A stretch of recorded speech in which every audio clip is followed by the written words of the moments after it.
Today on the Columbia record label we have Uncle Josh Weathersby Keeps House, done by Cal Stewart. About a week ago, Sally Ann Martin was took down sick with a fever, and Nancy had to go down and take care on her, she being a widow woman, and Cindy Lawson come over to go down with Nancy and left her boy with me to take care on. Nancy said, "Now, Joshua, the bread's all stopped to rise and the churning's ready to do, and don't let the soft soap boil over, and don't let Cindy's boy fall in the well or nothing."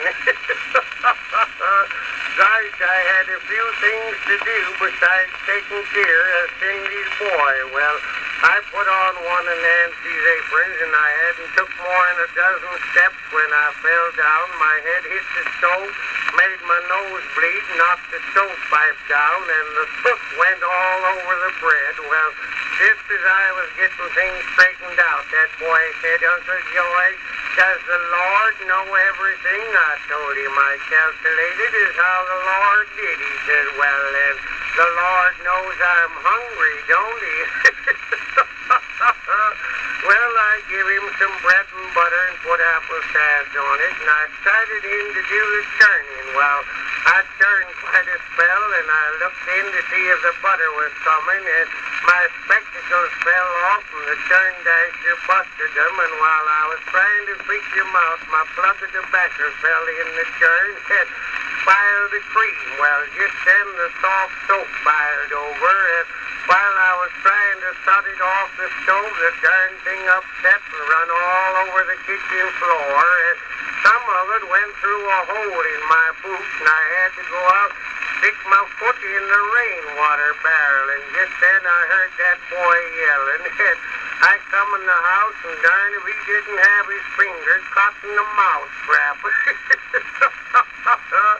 Well, I got it out and tied a rag around it. He said, "Uncle George, it's a leaking, ain't it?" And then I heard a noise out in the hen house, and I went out there, and the speckled hen had hatched, and the cat was trying to get the chickens. Well, while I was chasing that darn cat, clothesline caught me under the chin, and I turned about 4 somersets and tucked down in the flower bed. Well, just then I heard that boy say, "Uncle George, the bees are biting me." And I looked around.